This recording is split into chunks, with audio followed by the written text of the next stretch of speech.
¿Alguna vez has sentido que alguien te observa? Aunque estés solo, imagínate esto. Son las 2 de la mañana. Caminas por una calle vieja, silenciosa. A lo lejos se escucha el murmullo de un arroyo. El viento sopla entre los árboles y de repente lo escuchas en un lamento.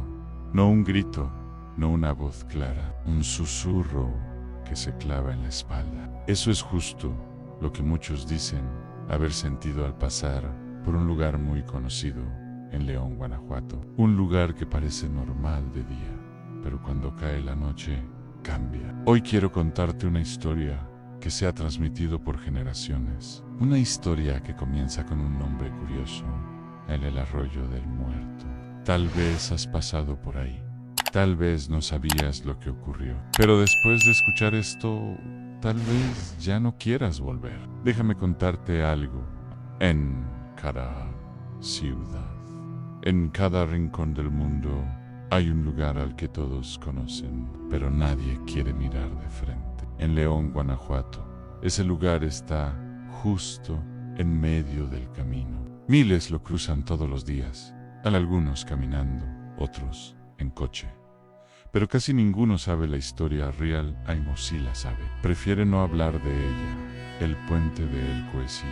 Un nombre común, hasta aburrido. Pero si le preguntas a los vecinos más viejos, los que ya casi no salen de casa, te dirán otra cosa. Para ellos, ese lugar no es un puente cualquiera. Es el Puente del Muerto. Y sí, ese nombre no es casualidad. Vamos a retroceder en el tiempo.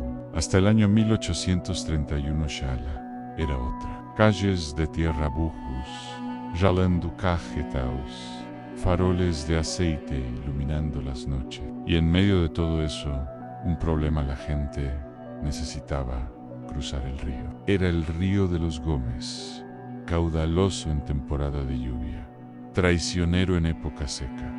Muchos quedaban atrapados, algunos incluso se ahogaban. Así que se propuso construir un puente justo al lado para facilitar el paso de los caminantes entre los barrios del centro y el mercado. El proyecto parecía simple: un arco de piedra, una bóveda resistente, paso seguir. Pero desde el primer día que colocaron la primera piedra, algo no encajaba. El puente quedó listo, pero no pasó mucho tiempo para que ocurriera la primera desgracia. Un hombre apareció muerto justo en la orilla del río, bajo la sombra del arco. No se supo quién era, nadie lo reconoció. No llevaba documentos, solo tenía una expresión congelada de pánico absoluto, como si hubiese visto algo imposible. Desde entonces, aunque nadie hablaba abiertamente del tema, los murmullos comenzaron. El Puente del Muerto, le decían entre dientes, y ese nombre empezó a pegarse como una sombra. Lo más curioso es que ni siquiera fue oficial. En 1910, el Ayuntamiento de León, intentando borrar la mala fama, lo renombró como Puente de la Independencia, en honor al movimiento libertario. Pero, ¿sabes qué pasó? Nadie usaba el nuevo nombre. Para la gente, seguía siendo el Puente del Muerto, porque hay cosas que no puedes lavar con palabras bonitas. Y un sitio que ha probado sangre no olvida tan fácil. Y es que, aunque muchos lo cruzaban con prisa, había quienes evitaban pasar de noche. Algunos aseguraban sentir un escalofrío apenas ponían un pie en el puente. Otros miraban hacia el agua y veían reflejos que no eran los suyos. Así nació la leyenda, no por un capricho, no por tradición oral, sino porque la ciudad misma lo presenció. Y así empezó todo, porque ese puente sería testigo y escenario de una historia mucho más oscura. La historia de una mujer llamada Inés, un hombre llamado Santos y un crimen que cambiaría para siempre el destino del arroyo. Imagina una mañana cualquiera en el León del siglo XIX. Las campanas de las iglesias suenan, el mercado empieza a llenarse de voces y aromas, y entre la gente aparece una joven que siempre camina sola. Ella se llama Inesa, no era rica, tampoco pretendía llamar la atención, pero tenía algo, una luz, un aire de dignidad que la hacía destacar entre las mujeres del barrio del Coise. Llevaba el cabello trenzado, una canasta en el brazo y los ojos siempre bajos. Caminaba con paso firme, cruzando el puente todas las mañanas para comprar lo necesario a maíz, sal, pan, flores, lo esencial para la vida. Pero sin quererlo, Inés ya no estaba sola. Desde hacía semanas, un hombre la observaba. Se llamaba Santos Ramírez, uno de los muchos matachines del pueblo. Para quienes no lo saben, los marroquíes son danzantes tradicionales que participan en fiestas religiosas. Con máscaras, sonajas, tambores y movimientos ceremoniales, bailan para los santos, para la bella. Santos era uno de ellos, pero lo suyo no era devoción, no bailaba por fe, bailaba por ella. Cada vez que Inés cruzaba el arroyo, Santos encontraba una excusa para estar cerca. Se acomodaba justo en la esquina, fingía limpiar su tambor o se hacía el que hablaba con algún vecino, pero siempre tenía los ojos puestos en ella. Y no era un amor limpio, era de esos que se alimentan del silencio, de la insistencia. Inés lo sabía y lo evitaba.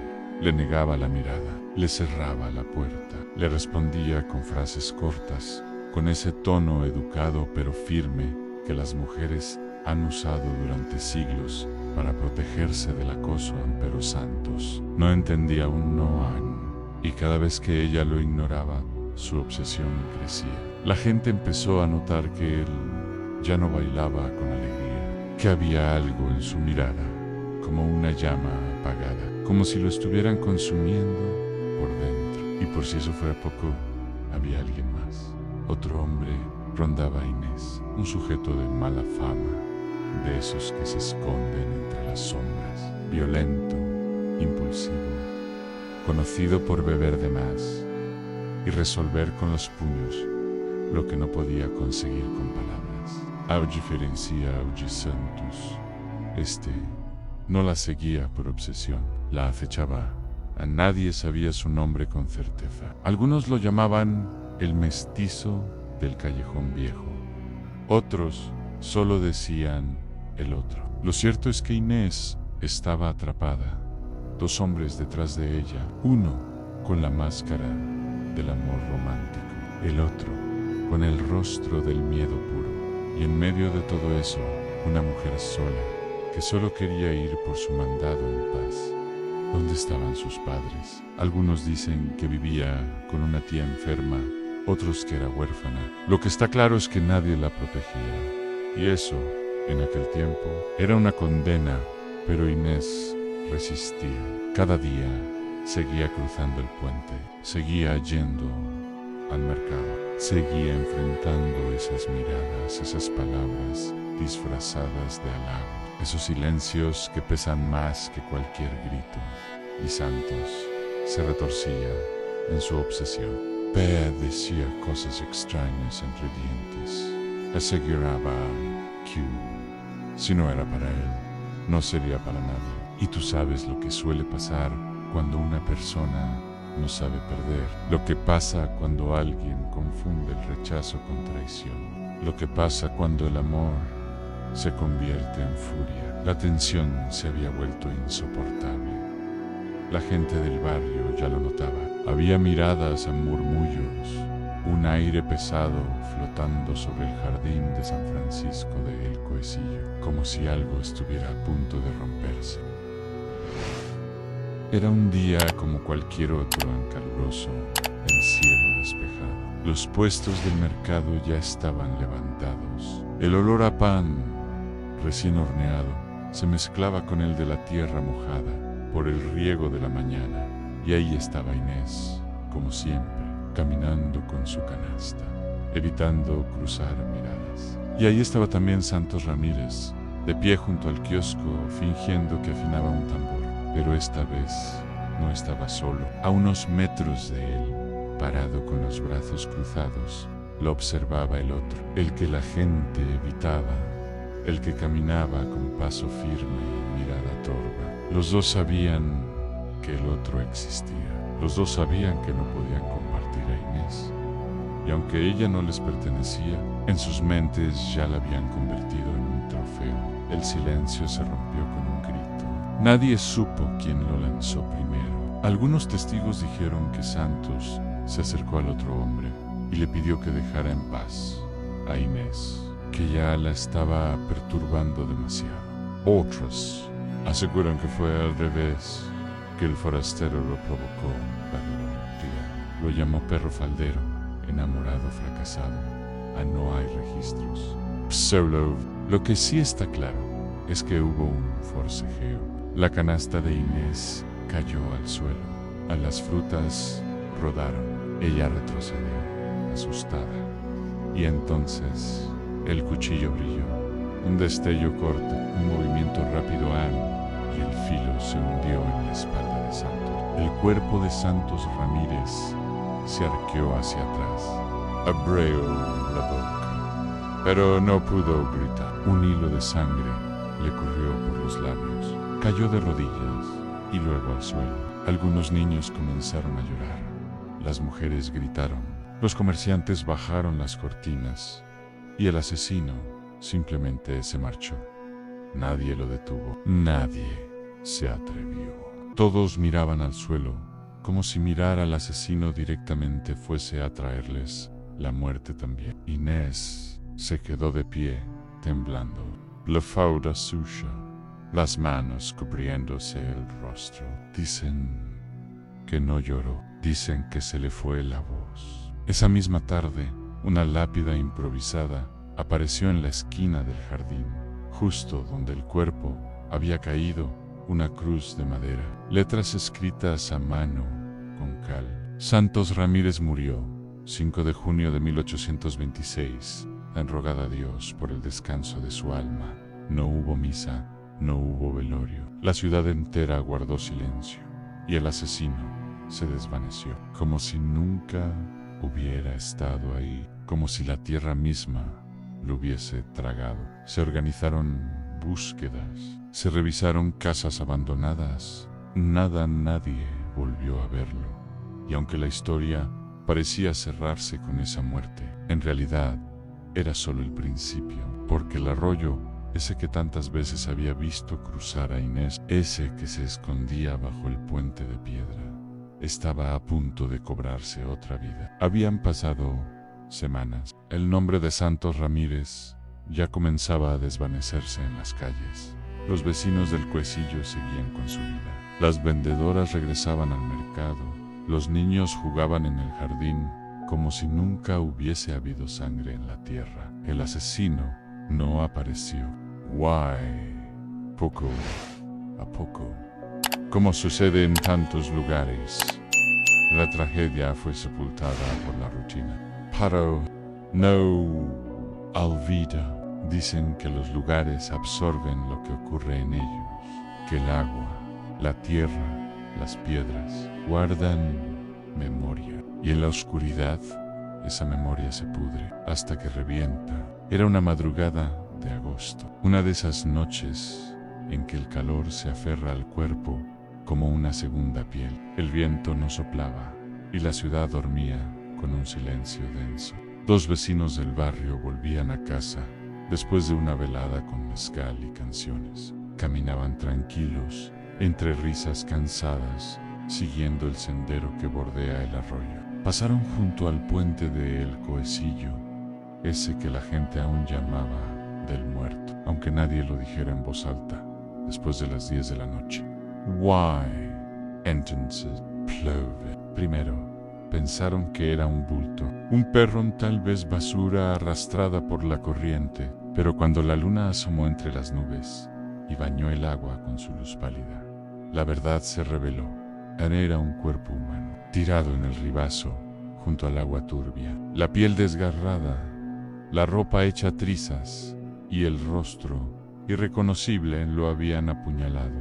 No una vez, no dos, no cenas, a los más. Los dos hombres quedaron paralizados. A uno cayó de rodilla, el otro retrocedió, balbuceando una oración. «Es él», dijo uno de ellos. «Es el asesino, el que mató a Santos». Nadie sabía cómo lo supieron con tanta certeza. Tal vez era el presentimiento, tal vez el horror puro les reveló lo que la razón no podía explicar. Salieron corriendo, como si el diablo los persiguiera. Despertaron a los vecinos. La noticia se esparció como pólvora, y lo que sucedió después fue aún más extraño. Cuando los soldados llegaron al amanecer, el cuerpo seguía allí, pero algo había cambiado. Las heridas eran más profundas, la carne más dañada, como si en la noche alguien hubiese seguido apuñalándolo. No había huellas, no había rastros, solo el cuerpo y el sonido del agua murmurando, como si riera en voz baja. El caso nunca se resolvió. No hubo culpables. No hubo juicio. Solo quedó una pregunta flotando entre los sauces del arroyo. ¿Quién lo mató? Los más valientes dijeron que fue la justicia divina, que el alma de Santos volvió para vengarse. Otros, más supersticiosos, aseguraban que fue la propia Inés, empujada por el dolor, por la rabia, por algo más oscuro, y algunos pocos simplemente callaron, porque en su interior sabían que ni el alma de Santos ni Inés pudieron haber hecho eso. Aquello no era humano. Desde ese día, el nombre se volvió oficial, aunque no apareciera en los mapas. Ya nadie lo llamó solo arroyo, se convirtió en el arroyo del muerto. Y quienes pasaban por ahí, sobre todo al anochecer, sentían un escalofrío recorrerles la espalda, como si algo los estuviera observando desde el agua. Y así sigue la historia, una leyenda viva, un susurro que aún flota en la corriente del arroyo del muerto. Tal vez todo esto sea solo una coincidencia, o tal vez no. Pero la próxima vez que pases por ahí, escucha bien, porque si alguien pronuncia tu nombre, puede que no estés tan solo como pensabas. Si esta historia te dejó con la piel erizada, suscríbete al canal. Aquí contamos relatos que no aparecen en los libros, relatos que viven en la oscuridad. Y recuerda, hay lugares donde el tiempo no cura las heridas, solo las